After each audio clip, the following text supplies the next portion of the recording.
디젤 집수입니다. 날씨가 호랑이가 장가를 한 번만 가면 되지 하루에도 몇 번을 가는 모양입니다. 해가 났다가 비가 왔다가 해가 났다가 비가 왔다가 계속 이러고 있네요. 날씨가 현재 위치는 미국 오리곤주에서 캘리포니아주로 사우스로 남쪽으로 향해서 공차로 내일 모레 금요일, 현지 시간으로 금요일날 오전에 상차를 하려고 열심히 달려가고 있는 중입니다.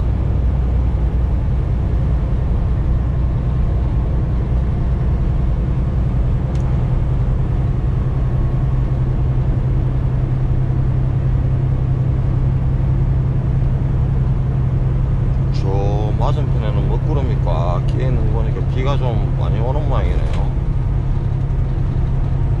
비가 좀 와가지고 차라도 좀 깨끗하게 좀 씻겼으면 좋겠는데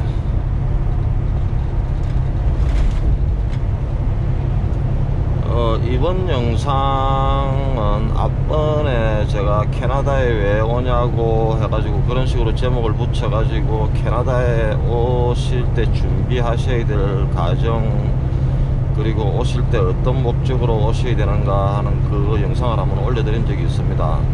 그거에 이어서 한국에서 준비를 하실 때 영어 점수를 얻는 방법에 대해서 나름대로 제가 알고 있는 한도 내에서 간략하고 상세하게 한번 요점 정리만 해드리도록 하겠습니다. 우선 캐나다에 오시려고 마음을 먹으시면은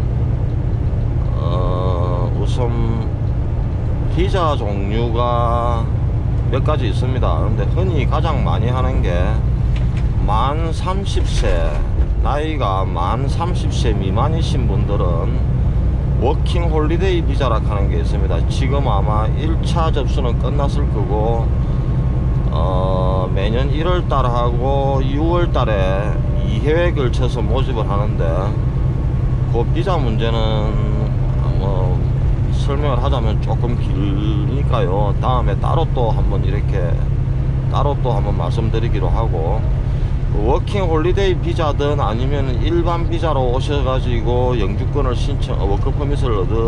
워크퍼밋을 발급받으셔가지고 영주권을 신청하시건 간에 일반적인 흔히 말하는 전문성이 없거나 아주 고차원의 나름의 전문적인 그런 지식을 요구하지 않는, 그러니까 흔히 일반적인 우리가 흔히 주위에서 구하는 요런 직종의 사람들은 영어 점수가 반드시 요구가 됩니다.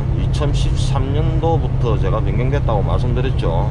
그전에는 영어가 조금 부족하시거나 조금 못하신 분들도 이주공사 통해 가지고 대리 접수해 가지고 그런 게 가능했는데 지금은 아예 불가능합니다. 나름대로 영어 점수를 테스트를 하셔가지고 점수를 갖다가 제출을 하셔야 됩니다. 그렇기 때문에 영어 점수가 반드시 필수죠. 필수. 우선 캐나다 연방에서 인정해주는 영어 시험은 두 가지가 있습니다. 가장 흔히 접수가 되고 흔히들 많이 제출하는 게 IELTS라는 시험이 있습니다. 이 IELTS는 세계 어디서든지 시험을 보실 수가 있습니다. IELTS 시험은 주관은 영국 캠브리지 대학에서 아마 주관을 할 거고요.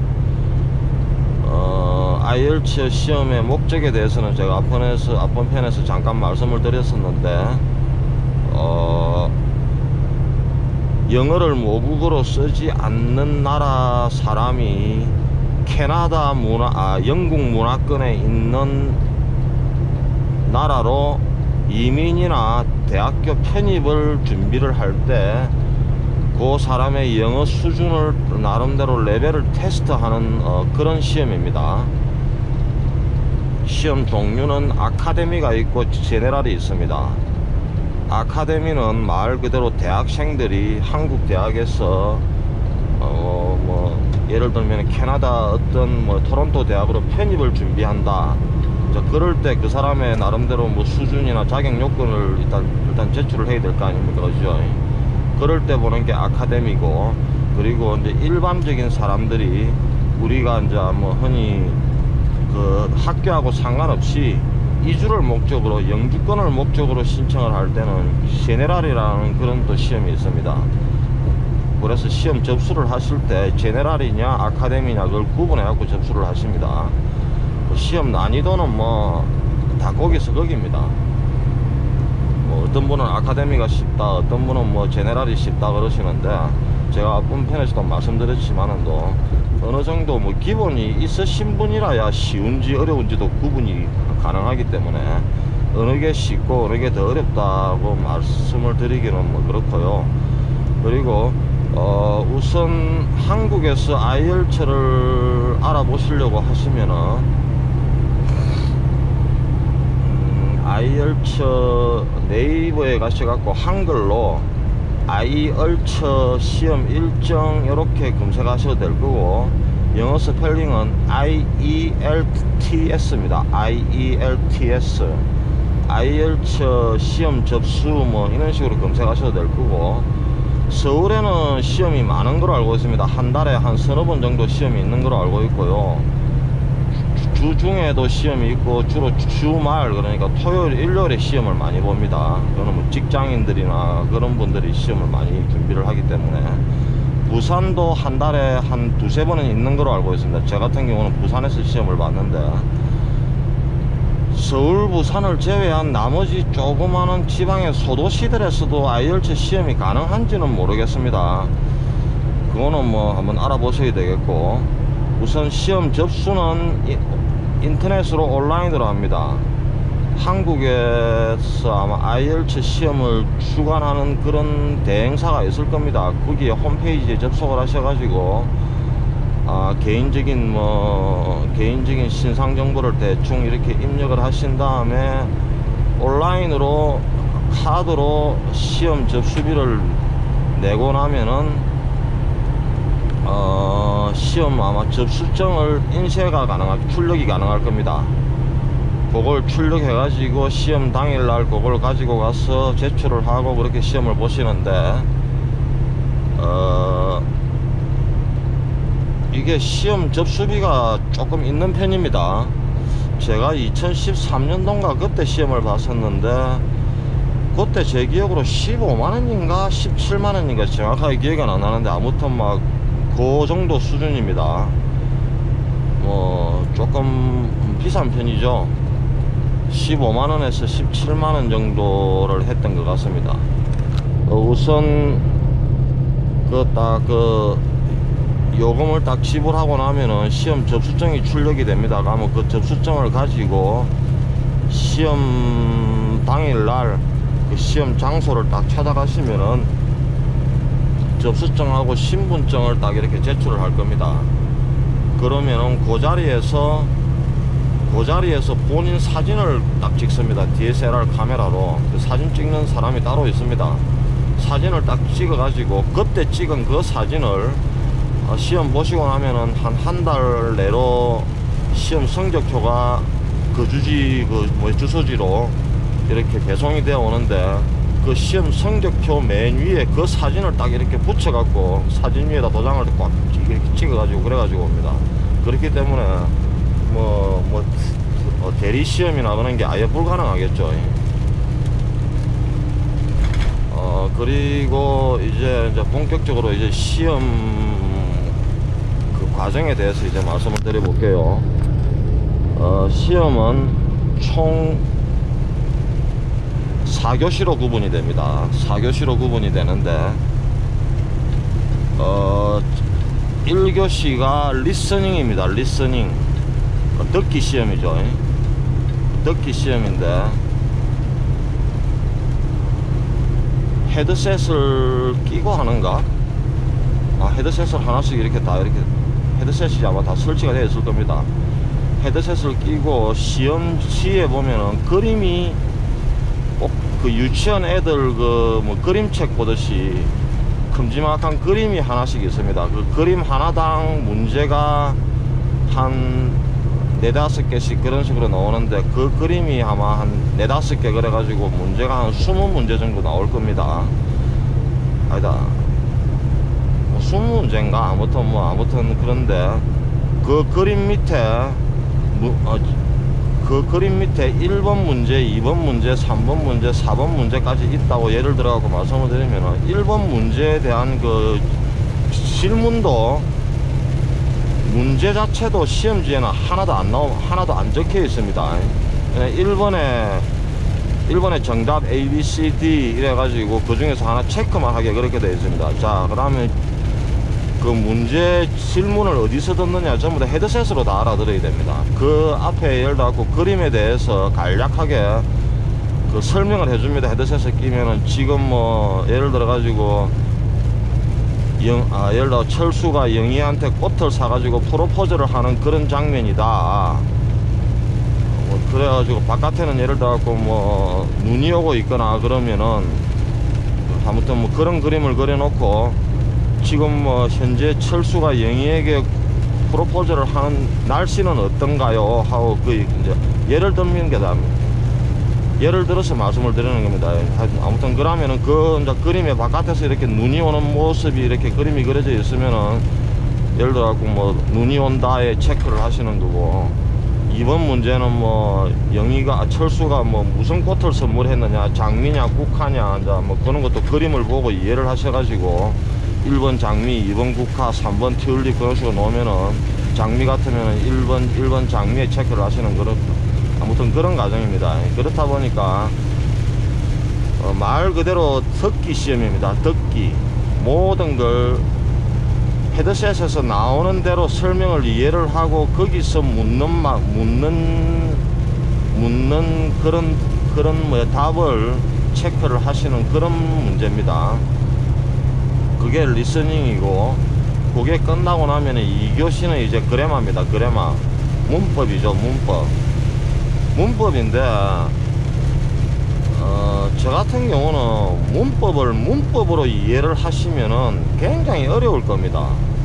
우리가 중학교 1학년 딱 들어가가지고 영어 시간 되니까 뭐 전치사, 관계대명사 막 이러고 하여튼 뭐 이거는 전치사고 저거는 관계대명사, 저거는 투부정사, 뭐 동사, 원형, 사고 막 이렇게 설명을 하던데 선생님이, 아니 그 한글 자체도 이해가 안 되는 그런 나이 아닙니까? 관계대명사, 뭐 명사라 하는 말은 대충은 아는데, 또 뭐 대명사는 뭘고, 또 자기들끼리 관계를 하는 그런 대명사, 그 말 자체도 이해가 안 돼. 정말 어렵게 우리는 그런 식으로 문법을 공부를 했다 아닙니까? 근데 IELTS에서 나오는 문법 수준은 어떤 수준이냐면은 그냥 어휘력 수준일 겁니다. 어휘력. 그냥 간단하게 말씀드리면은 한국말로 굳이 설명을 드리자면, 아버지 가방에 들어가신다, 그렇게 뭐 예를 들어 갖고 띄어쓰기가 안 돼 버리면은, 쭉 읽어버리면은 아버지가 가방에 들어가신다, 하여튼 뭐 그렇게 이해가 되지 않습니까? 그걸 정확하게 띄었으면 아버지가 방에 들어가신다. 자, 여기서도 틀린 말이 아버지께서 해야 될 거 아닙니까? 그죠? 올림말을 갖다가 높임말을 써야 되니까. 아마 이제 거기서 예를 들어 갖고 뭐 그 가 부분에다가 밑줄을 꺼놓고, 올바른 표현은 뭐 그러면은 뭐 1번은 예를 들어 가지고 뭐 했어, 2번은 넌, 3번은 언, 그래 되면은 저 한국말을 할 줄 아는 사람은 당연히 아버지께서 방에 들어가신다 하고, 일단은 1번 그 뭐야 가스에다가 가스를 정답으로 이렇게 표시를 하겠죠. 뭐 쉽게 말하면 그런 수준입니다. 어떤 그 표현 부분에다가 밑줄을 꺼놓고 올바른 표현은 이제 하여튼 그러면은 영어 전체를 이해를 하고 있으면은 뭐 당연히 그게 답인 거죠. 당연히 그게 답인데, 문법으로 이해를 하려고 하면은 굉장히 머리가 아프고 까다로운 겁니다. 뭐 요거는 어디까지나 제 기준에서 말씀드리는 건데, 주로 그런 문제하고 시제 문제라면은 현재형, 과거형, 미래형 있지 않습니까? 영어를 공부를 조금 해보신 분은 아시겠지만, 영어는 뭐 수절이 있고 종속절이 있지 않습니까? 그 주절이라 하는 거는 그 어떤 그 문장에서 주가 되는, 그러니까 주어를 포함한 어떤 행위를 하는 그런 짧은 문장, 그러고 그 주절을 갖다가 다시 설명을 해주는 그 주절을 뒷받침해주는 종속절, 그 시제가 앞은 이렇게 뭐 주절의 시제든 그 종속절의 시제가 일치를 해야 된다고 우리는 배웠지 않습니까? 쉽게 말하면 이런 겁니다. 뭐 어떻게 예를 들어 볼까요?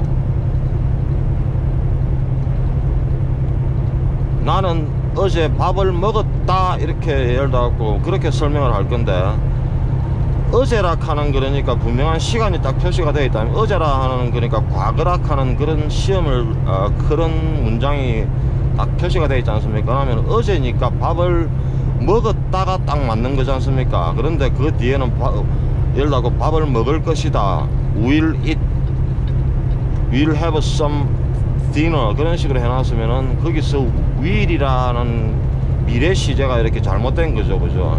그러면 그거를 이제 과거 시제로 eaten이라든지 had라든지 그런 식으로 과거 시제로 바꿔주는 거, 그 정도 수준이거든요.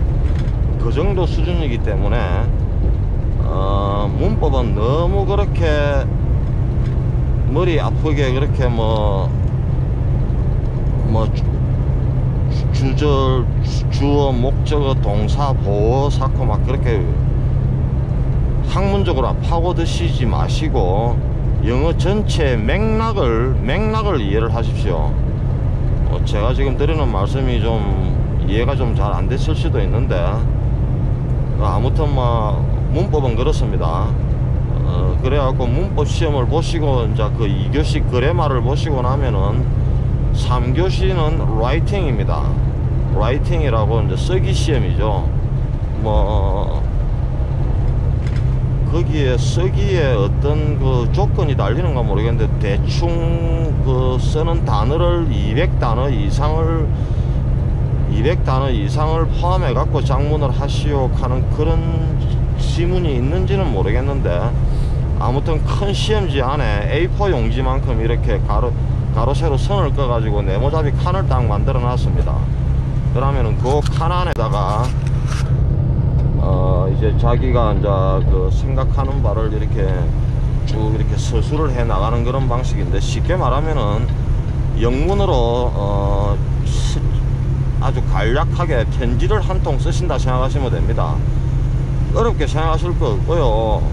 문법에 딱딱 맞게끔 완벽하게 쓰시면 당연히 점수는 잘 놓으시겠죠. 어차피 처음에 어느 정도 자기 레벨이 어느 정도인지 테스트를 해 보셔야 되기 때문에, 그냥 자기 실력껏 아는 단어를 총동원하셔 가지고 이래가지고 주어 동사 구분을 하셔 가지고 쭉 이렇게 써 보십시오. 저 같은 경우는 제가 지금 기억하기로는 그 3교시 상문 라이팅의 주제가 저한테 주어졌던 문제는, 요즘에 어린 아이들이 연예인들이 되려고 연예계에 많이 이렇게 진출을 하고 어릴 때부터 많이 그렇게 노력을 한다. 당신은 어떻게 생각하느냐. 아무튼 그렇게 아마 그런 주제가 저한테는 주어졌던 것 같네요. 저 같은 경우는 어릴 때부터 자기 자신의 창의력을 좀 이렇게 개발하고 사람들한테 자기 생각을 어필하고 그런 점에서는 좋은 것 같지만은, 또 애들이 너무 상업적으로 이용되는 것 같아갖고 그런 부분은 조금 안 좋은 부분도 있는 것 같다 하고, 저는 아마 그런 식으로 써냈던 것 같은데, 거기까지는, 그러니까 3교시까지는 그날 시험을 보시는 모든 분들한테 문제가 똑같은 문제가 똑같이 그렇게 주어질 겁니다. 이제 그러고 나면은 4교시는 이제 스피킹입니다. 스피킹인데 말하기죠. 말하기인데, 저 같은 저는 생각하기로 누가 와갖고 나한테 말을 시킬까, 저는 대충 생각할 때 그냥 영어 강사분이나 한국 분 중에서 영어 좀 잘하시는 분이 안 오겠나 싶었는데, 그건 아니고요. 제가 판단해 보기에는 나름대로 영국 그 선생님 악센트가 영국 쪽 억양이더라고요. 영국 문화원이나 영국 그 대사관들에 그렇게 뭐 공무원들이 뭐 파견돼 가지고 시험을 나오지 않았고, 영국 문화원에서 아마 직원이 파견돼 가지고 질문을 하는 것 같더라고요. 제 같은 경우는 그때 받은 질문이 요즘에 해외여행들을 많이 하는데 당신 같은 경우는 해외여행을 하기 전에 미리 사전에 그 여행 갈 지역의 정보를 미리 알아보고 가는 편이가, 아니면은 아무런 정보도 취득하지 않고 무작정 현지에 도착을 해가지고 하나 두 개씩 알아보는 편이가, 아무튼 그런 식의 질문을 받았던 것 같거든요. 근데 요 4교시 그러니까 스피킹에 대한 그런 질문은 아마 몇 가지를 준비를 해가지고 오겠죠, 그 선생님이. 그런데 사람마다 다 틀린 걸 알고 있습니다. 그러면은 그때 뭐 자기 생각껏 소신껏 영어로 이렇게 또박또박 말씀해 주시면 됩니다. 그러고 나니까 저 같은 경우는 시험을 다 보고 나니까 선생님이 저보고 요거는 뭐 점수하고 상관없는 긴데 질문 하나 할게 하더라고요. 예, 하시라 그러니까 저보고 어디서 뭐 하고 있냐고 묻더라고요. 그래서 나는 지금 캐나다에서 트럭 드라이브를 하고 있고, 요번에 뭐 영주권 시험 치기 위해서 영주권을 그걸 신청을 하기 위해서 영어 점수가 필요해서 왔다 그러니까 알았다면서, 그렇다면서 고개를 끄덕끄덕 하고 그러면서 하여튼 그렇게 시험을 마무리를 한 기억이 있습니다. 뭐 제 자랑은 아니지만 디젤 집시는 IELTS 시험을 보고 점수가 7.5점 받았습니다. 뭐 그렇게 잘 받았는 건지 안 받았는 건지는 모르겠지만 IELTS가 만점이 9점 만점으로 알고 있거든요. 근데 만점은 거의 불가능한 거겠죠. 한국말을 우리가 잘 하지만은 우리도 한국말을 테스트를 보면은 뭐 만점 받기는 어렵지 않습니까? 언어에 있어 갖고 뭐 수학 문제처럼 이렇게 딱딱 이렇게 답이 이렇게 딱딱 떨어지는 게 아니기 때문에 아무튼 뭐 그런 식으로 시험이 이렇게 쭉 진행이 됩니다. 그리고 캐나다 내에서 시험을 보실 수 있는 게 또 있습니다. 셀핍이라 하는 시험인데 영어 철자로는 CELPIP라는 시험인데 셀핍입니다. 셀핍. 이 셀핍이라는 시험은 캐나다 연방에서 아마 주관을 할 겁니다. 캐나다 연방에서 주관을 할 건데, 그것도 점수 체계는 처음에는 뭐 IELTS하고 점수 체계가 조금 틀려 가지고 그랬는데, 지금은 점수 체계를 IELTS하고 똑같이 이렇게 바꾼 걸로 알고 있습니다. 그것도 전체 평균 성적 5.0 이상이 돼야 접수가, 그것도 신청이 가능하고요. 그런데 뭐 어떤 분들은 셀핍이 더 쉽다, 어떤 분들은 IELTS가 쉽다 그러는데, 또 뭐 제가 항상 드리는 말씀은 쉽고 어렵고도 어느 정도 뭐 기본이 있고 영어에 대해서 조금 어느 정도 알고 계시는 분이 스스로가 판단이 가능한 거기 때문에 아예 영어 공부를 처음부터 다시 하셔야 되는 분들은 이거나 저거나 어렵기는 매 한 가지일 겁니다. 그런데 제가 전에 누가 그 셀핍을 준비를 하고 있는 걸 대충 옆에서 한번 이렇게 보니까 IELTS 5.0을 받으시는 실력 같으면은 셀핍 같으면은 한 5.5 정도는 아마 받으실 겁니다.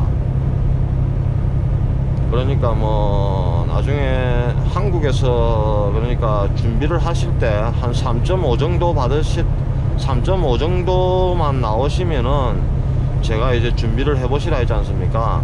3.5 정도만 받으시고 캐나다에 오셔가지고 6개월이든 1년이든 일을 하신 후에 영주권이 신청이 가능하거든요.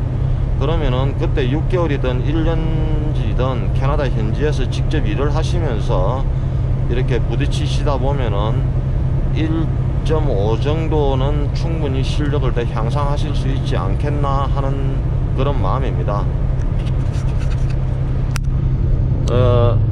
영어 때문에 요즘에 나이가 조금 있으신 분들이 영주권을 많이 포기를 한다 하는 그런 말이 가끔씩 들리기는 들립니다. 그러니까 요 캐나다 정부에서도 뭐 조금 뭐 젊은 사람들을 더 많이 받기 위해서 얘들이 머리를 쓴 것 같아요. 쉽게 말하면 뭐 50대 중반인 사람이 이민을 와가지고 그 사람이 캐나다 경제에 이바지할 수 있는 게 뭐 기껏 해봤자 일단 10년도 안 되지 않습니까? 열심히 일해가지고 세금을 낼 수 있는 기간이 한 10년도 안 된다 아닙니까? 차라리 그런 사람보다는 아예 이제 20대 중반인 사람이 와가지고 그 사람한테 영주권을 내주면은 그 사람한테는 세금을 40년 50년 동안 계속 받아 먹을 수 있지 않습니까? 뭘 해도 일을 해야 먹고 사니까 아마 그런 차원에서 조금이라도 나이대를 조금 낮추기 위해서 그런 식으로 한 것 같습니다. 뭐 그거는 어디까지나 뭐 그 제도를 만든 사람들의 정확한 의도는 모르겠지만은 또 어디까지나 뭐 제 생각이 그런 거고요. 뭐 악법도 법이니까 그렇게 준비해 가지고 접수를 하십시오 하니까 또 준비하는 입장에서는 그렇게 따를 수밖에 없지 않습니까? 그리고 영어 공부를 하시는 방법, 요즘에는 정말 뭐 책값을 하나도 안 들여도 요즘에는 자기 의지만 있으면은 얼마든지 공부하실 수 있지 않습니까? 인터넷에다가 영어 단어만 치면은 그 단어가 포함되는 수거부터 해가지고 어떤 관용적인 표현부터 해가지고 뭐 그 단어가 품사부터 해가지고 쫙쫙 다 나오지 않습니까? 그리고 뭐 인터넷도 마찬가지고 유튜브에서도 영어 공부하는 방법 치면은 정말 다양하게 많지요. 그 다양하면 뭐합니까? 내게 하나도 없지 않습니까? 자기 자신이 이해를 하고 저 정도는 알고 있다 하는 그게 하나도 없으니까 제가 드리는 말씀은 어렵고 복잡하고 그런 거 말고 그냥 간단하고 쉬운 거라도 자기 자신이 100% 이해를 할 수 있게끔 무한 반복밖에 없는 것 같습니다. 영어 제가 앞번 편에서도 말씀드렸지만도 영어 요거는 뭐 그 사람의 지적 능력, 지적 수준하고는 전혀 상관이 없는 겁니다. 언어기 때문에 언어는 의사소통을 하기 위한 하나의 수단일 뿐이고 뭐 미국에도 멍청한 미국에도 바보 천지고 그 바보들도 저거 나라 말이라고 영어로 하면서 영어로 바보짓하고 하지 않습니까? 그렇기 때문에 이제 우리는 우리나라 말이 있는데 단지 영어를 이렇게 자주 쓸 기회가 없었기 때문에 좀 익숙하지가 않고 그러고 한글하고 영어는 하고 조금 이렇게 어순이라든지 그런 게 조금 틀려서 그런데 무한 반복밖에는 나머지 방법은 없습니다. 그리고 뭐 단어를 많이 외워야 된다 하시는 분도 있고 그런데 단어 당연히 많이 아셔야죠. 그런데 그 단어를 아실 때 물론 그 말이 그 말인데 스펠링을 외우시는 게 맞습니다. 스펠링을 어느 정도 외우신 다음에 문장 그 단어 전체를 눈에다가 익히십시오.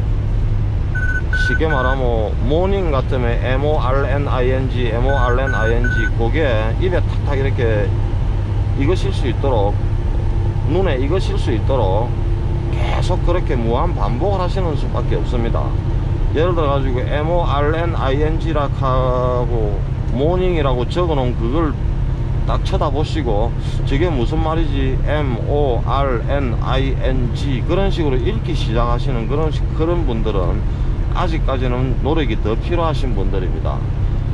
제가 간단하게 예를 들어 가지고 하나를 설명드리자면 예를 들어 가지고 우리 한글 중에서 아버지락 하는 그런 말이 있지 않습니까? 그러면 우리가 그 아버지락 하는 그 글자를 딱 보고 어떤 식으로 인식을 합니까? 이영, 아, 비읍, 지읒, 이 그런 식으로 머릿속에서 인식을 하고 서글은 아버지다 하고 그렇게 인식하시는 분들은 거의 아마 한 분도 없을 겁니다.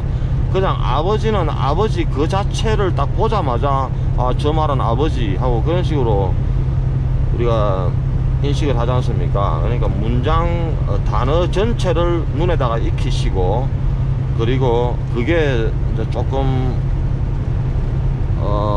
그 단계를 조금 넘어서시고 나면은 문장 전체를 보십시오.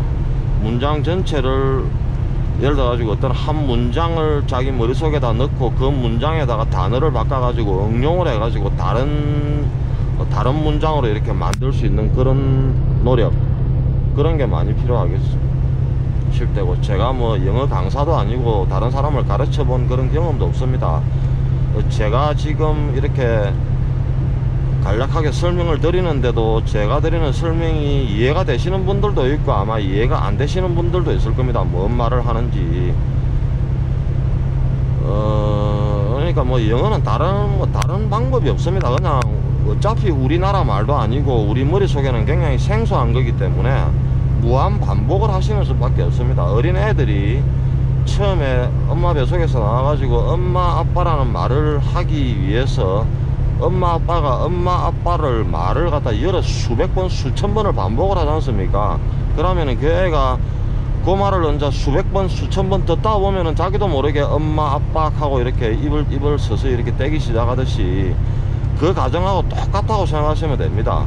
대신에 어린 애들은 머릿속에 아무것도 없는 상태에서 하나 두 개씩 받아들이니까 무한대로 많이 받아들일 수는 있겠죠. 많이 받아들일 수는 있겠지만 받아들이는 속도는 분명히 성인이 훨씬 더 안 빠르겠습니까? 왜냐하면 성인은 어떤 이해력을 갖고 있기 때문에 조금 더 빨리 받아들이겠죠. 그렇지만은 그 받아들이는 양에 있어 갖고는 어린 애들이 훨씬 더 아마 더 광범위하고 더 방대하지 않을까 싶습니다. 또 우선 뭐 많이 들으십시오. 귀가 뚫려야 입이 열립니다. 상대가 무슨 말을 하는지를 알아들어야 자기 의사를 표현을 할 수 있는 거거든요. 그 순서가. 그리고 저 같은 경우는 혼자서 연습을 하거나 훈련을 하거나 그럴 때 생각을 영어로 바꿔봤습니다. 그러니까 흔히 우리가 생각을 할 때 아, 지금 비가 오네, 나는 지금 운전을 하고 있다, 이런 생각 자체를 전부 다 한국말로 생각을 하지 않습니까? 그걸 영어로 생각을 하시는 훈련을 해보시라고요. It's raining, I am driving, I'm driving now. 그런 식으로 생각을 영어로 바꾸시다 보면은 나중에 그게 아주 큰 도움이 되실 겁니다. 자기도 모르게 처음에는 의도적으로 생각을 그런 식으로 자기가 알고 있는 단어, 문장을 길게 하실 필요도 없습니다. 짧고 쉬운 단어만으로 말을 갖다가 자기 의사를 표현할 수 있는 그 사람이 영어를 잘하는 거 아니겠습니까? 그 뭐 잘하고 못한다 하는 말에는 어폐가 있겠지만은도 쉽고 짧게 설명할 수 있는 그 사람이 좀 더 설득력이 훨씬 더 좋은 거 아니겠습니까? 그죠? 어렵고 복잡하게 설명을 하는 거는 그 듣는 사람이 이해를 잘 못할 수가 있지 않습니까? 어렵고 복잡한 언어락 하는 거는 어떤 한쪽의 생각을 다른 쪽에다가 이렇게 전달하는 거기 때문에 그 전달만 정확하게만 되면 되기 때문에 쉽고 짧게 설명하는 그게 제가 볼 때는 제일 잘하는 거고 그게 제일 현명한 거지 아닐까 싶거든요. 그리고 실제로 미국이나 캐나다에 와서 영어를 써보시다 보면은 어렵고 복잡하고 그래 학술적인 단어를 가지고 일상적인 대화를 나누는 사람은 거의 없습니다. 헐리우드 영화의 영화 대본을 한번 이렇게 다운을 받아 가지고 쭉 한번 보시면은 우리가 중학교 2학년 3학년 때까지 배운 단어가 70~80% 이상일 겁니다. 그 나머지 뭐 이제 그 영화가 다루는 주제에 따라서 뭐 어떤 전문 용어 그런 거는 우리가 좀 모를 수는 있겠죠. 한국말도 마찬가지지 않습니까? 우리가 일상생활을 하면서 뭐 사자성어를 막 섞어 가지고 아주 어렵게 뭐 고차원적으로 그렇게 설명을 하고 일상생활에서 그런 단어를 뭐 가끔씩은 쓸 수는 있겠죠. 하지만 그런 단어만 가지고 일상 대화를 나누는 사람은 없지 않습니까? 그러니까 쉽고 간단한 것부터 그걸 갖다 100% 자기 거를 이렇게 만들어 가시는 아마 그런 훈련, 그게 뭐 저 같은 경우는 그런 식으로 해왔습니다. 뭐 제가 영어 강사도 아니고 영어 남을 가르쳐 본 경험도 없고, 그 외에 또 뭐 많은 방법도 있지 않습니까? 뭐 팝송으로 팝송으로 공부를 했다는 사람도 있고, 나는 뭐 미국 드라마를 보고 영어 공부를 했다는 사람도 있고. 근데 뭐 드라마를 보고 공부를 했다 하는 거는 참 어려울 겁니다. 왜냐하면 드라마 한 편이 아무리 짧은 시트콤이라 하더라도 한 15분에서 30분 정도는 될 거 아닙니까?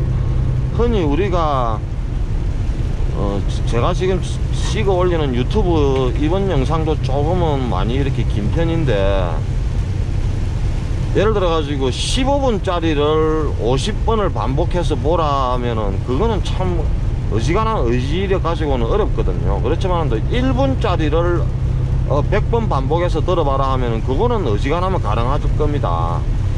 그러니까 어떤 그런 교재나 그런 걸 선택하시더라도 아주 뭐 간단하고 짧은 그런 짧은 거를 계속해서 반복해서 듣는 게 그게 훨씬 더 효과적이지 않을까 싶습니다. 제 생각은.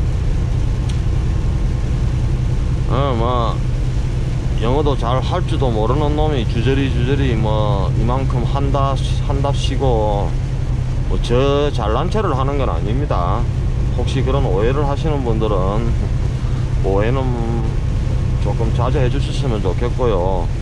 그냥 뭐 이런 식으로 준비를 해 보시면 어떻겠나 싶어 가지고 그 디젤 집시가 준비하고 겪었던 그런 과정들을 한번 쭉 이렇게 나열해서 설명을 드려봤습니다. 영상이 조금 길어졌네요. 여기까지 하겠습니다.